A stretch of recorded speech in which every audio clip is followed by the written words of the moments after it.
Miami is facing a nearly $100 million budget gap for the next fiscal year. Well, here to talk about everything from muni debt to the oil spill and also King James, that King James effect. I want to bring in the city's Mayor Tomas Regalado. Mayor, thank you so much for joining us. Really appreciate it. But let's talk about, unfortunately, the bad stuff first, right?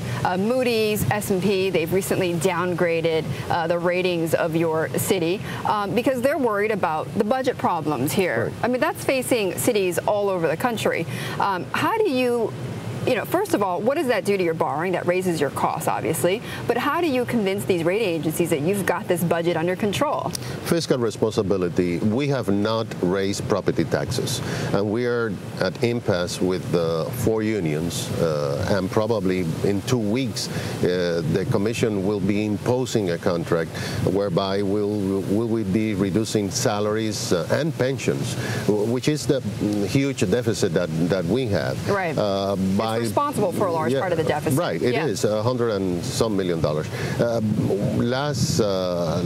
Last month, we capped the property tax. We will not be getting $37 million in comparison to last year. But I feel that if we raise taxes, more people will leave the city of Miami. So what we're doing is trying to bring people in, and it's working. The downtown core has seen a 25% increase in sales of condos, where we have the whole glut of condos. But you're getting more renters than buyers, absolutely, though. Absolutely. So I mean, that helps obviously the the retailers. It helps restaurants, but it's not going to help the housing market. No, it's not. But at least we got people leaving, and we got property owners paying taxes, which is what we want. Right. And we're bringing downtown back to life.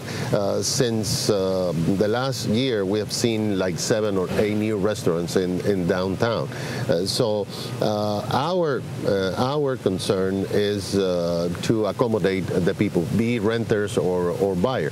But I will tell you that from Venezuela, we just got the word last week that a Venezuelan family bought 2 buildings in Midtown Miami, 2 whole buildings of condos, and they're going to run it, and they're going to rent it. They've bought 2 entire buildings of condos, and they're going to rent them out then. Right, okay. right. So a sign. No, it is a sign. There's demand. I mean, we've heard a lot. George Perez was talking about foreign buyers coming into Miami, that there's a lot more and more. Well, 20% of all the sales are from Venezuela, Colombia, and Argentina.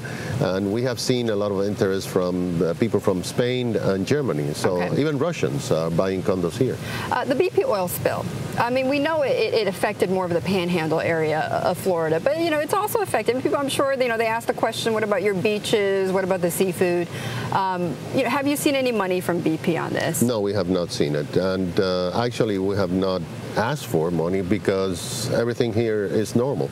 Actually, the tourism numbers are great. We have not had cancellations.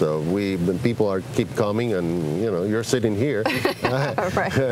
We don't see anything. Had some seafood last night. Right, and there's good, no oil. Right. I mean, many virgin oil, but but not the bad type. Not the bad type. Speaking about tourism, we were talking earlier with our Bloomberg sports columnist discussing about this whole impact about LeBron James coming in. Have you seen any measurable impact from his entrance here? Oh, yeah, absolutely. Okay, tell me what that is. I think that LeBron, Wade, and Bush are Miami's economic stimulus. We have Tell me the numbers, though. Okay, what do you expect? The numbers, we're talking of a full season at Miami American Airlines Arena.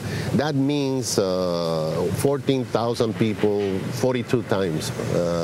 We have networks going live with the games. We have restaurants that were about to close, and they hold on. Really? Yeah. Okay. Because they see this bonanza coming. Actually, we have what we call a Get It Done task force. We are partnered with Miami Heat, and we're trying to address issues of police, graffiti, and all the things. Okay. All right, Mayor, we'll have to leave it there. And I noticed that you've got that sticker on today. You voted today. I voted today. So you did your civic responsibility. I did. All right. Thank you so much, Thank you very much for joining us. That was Mayor Tomas Regalado, the mayor of Miami, talking about the outlook for his city.